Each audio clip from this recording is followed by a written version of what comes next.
Assalamualaikum warahmatullahi wabarakatuh. Apa kabar anak-anak? Hari ini kita akan memulai kembali pembelajaran daring untuk siswa-siswa kelas 6C di SLBN Bekasi Jaya. Nah, sebelum belajar seperti biasa, baiknya kita harus berdoa dahulu sesuai kepercayaan dan agamanya masing-masing. Bagi yang beragama Muslim, boleh berdoa bersama ibu dengan mengucapkan basmalah. Bismillahirrahmanirrahim. Anak-anak, sesuai janji ibu, hari ini kita akan membahas mengenai materi PKN yang akan diujikan atau diulangankan pada saat ujian sekolah nanti. Materi yang pertama mengenai hak dan kewajiban anak. Yang kedua adalah keberagaman. Yang ketiga adalah persatuan dan kesatuan. Yang keempat yaitu manfaat persatuan dan kesatuan. Untuk materi hak dan kewajiban, sebenarnya pada materi pelajaran IPS pernah ibu bahas sedikit, tapi ibu akan bahas kembali di sini karena ada kompetensi yang harus diujikan ya.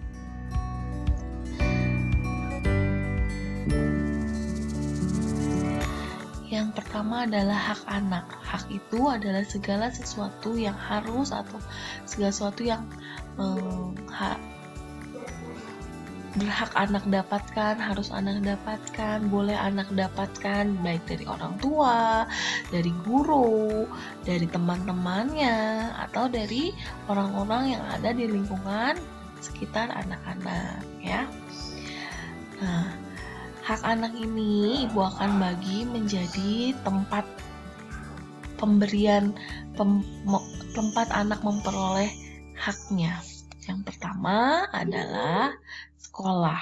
Nah, di sekolah pun anak berhak mendapatkan apa yang anak-anak butuhkan. Apa yang anak-anak berhak dapatkan ketika anak-anak berangkat ke sekolah?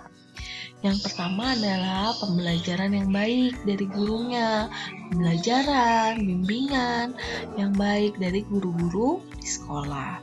Jika anak-anak tidak mendapatkan pembelajaran baik, anak-anak boleh berbicara dengan sopan, dengan baik kepada gurunya untuk mendapatkan pembelajaran yang lebih baik dirasa oleh anak-anak ya.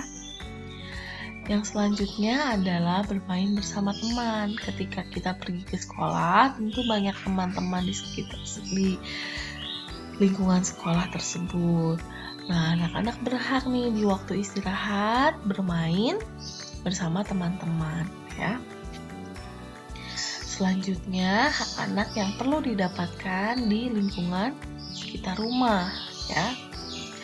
Hak pertama ialah anak-anak berhak mendapatkan bimbingan ketika anak-anak belajar di rumah.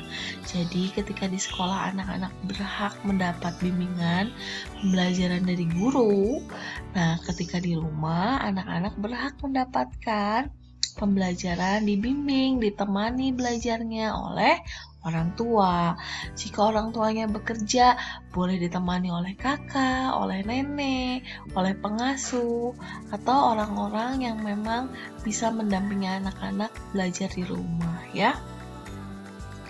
Selanjutnya ialah anak-anak berhak mendapatkan makanan-makanan yang bergizi dengan disiapkan oleh orang tua. Jadi orang tua bertugas atau berkewajiban memberikan anak-anaknya makanan-makanan yang bergizi agar anak-anak bisa tumbuh dan berkembang dengan baik ya. Selanjutnya, selain hak, anak-anak pun memiliki kewajiban.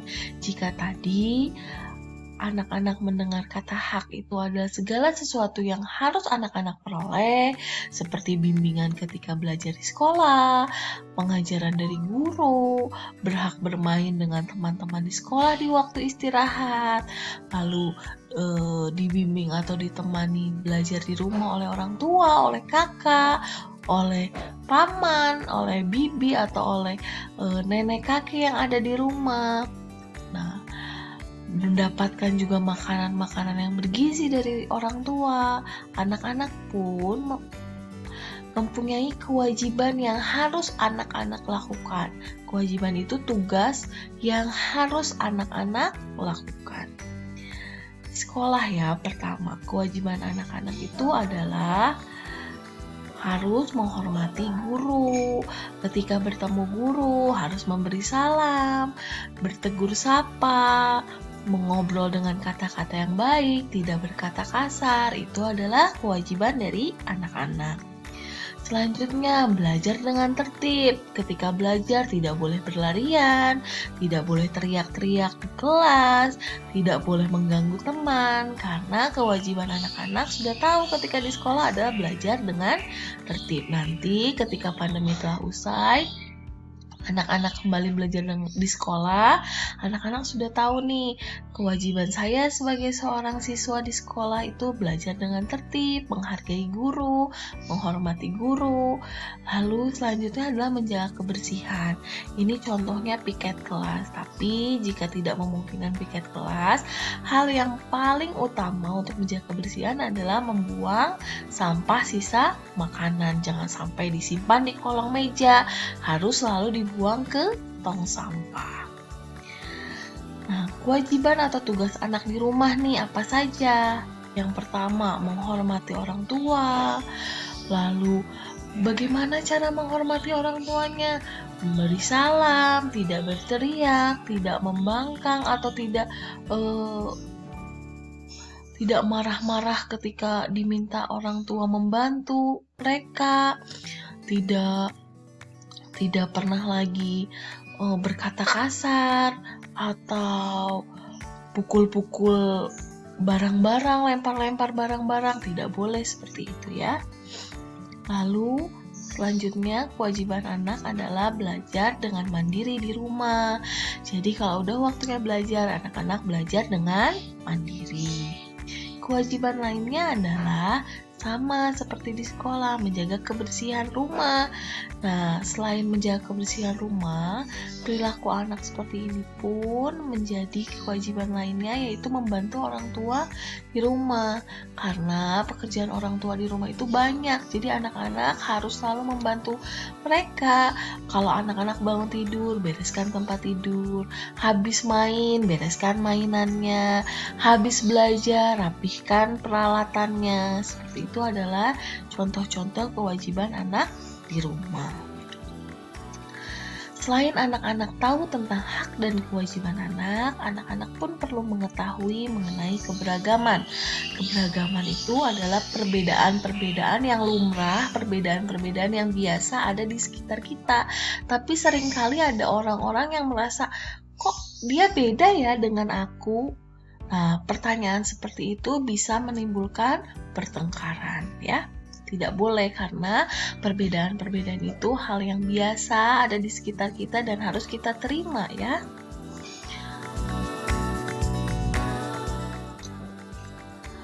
Contoh keberagaman, contoh perbedaan-perbedaan yang ada di sekitar kita. Yang pertama adalah jenis kelamin.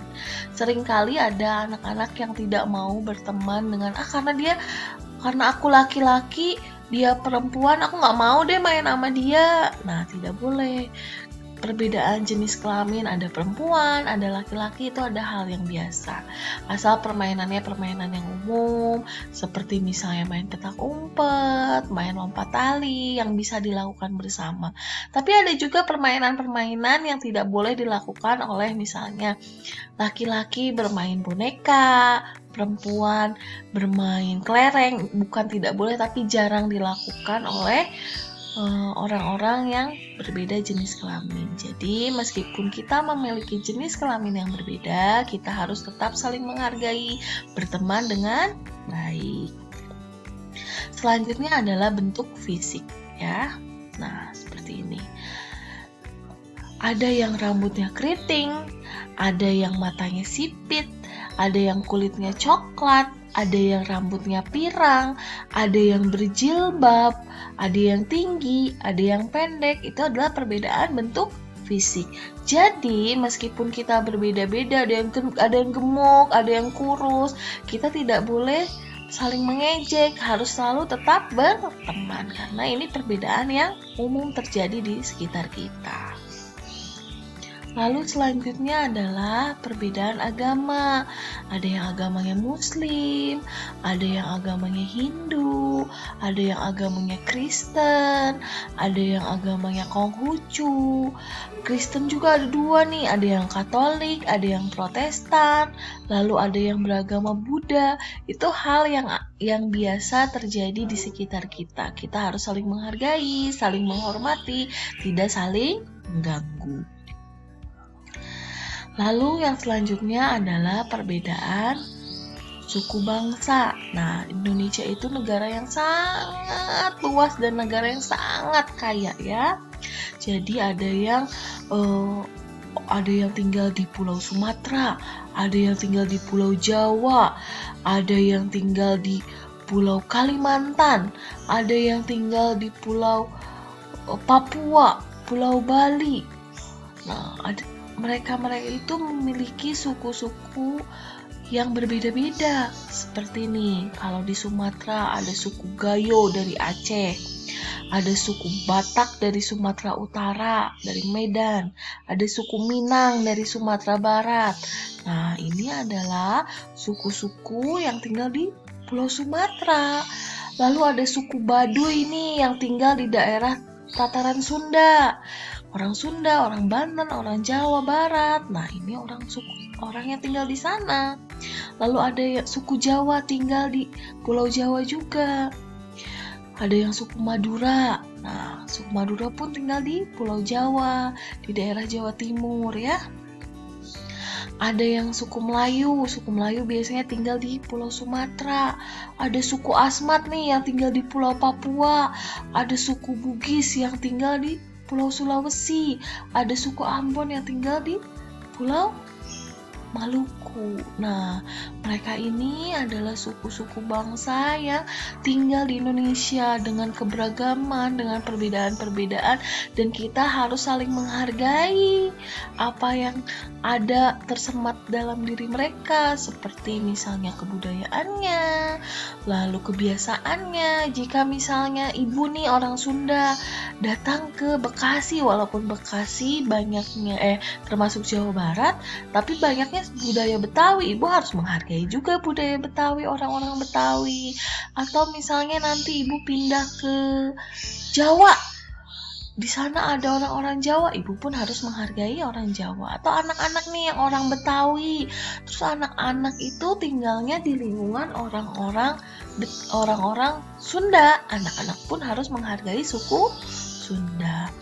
Atau misalnya biasanya di dalam komplek perumahan di perkotaan, tetangga-tetangga kita tuh agamanya ada yang berbeda dengan kita, ada yang suku bangsanya pun berbeda. Kita harus tetap saling menghargai dan menghormati ya.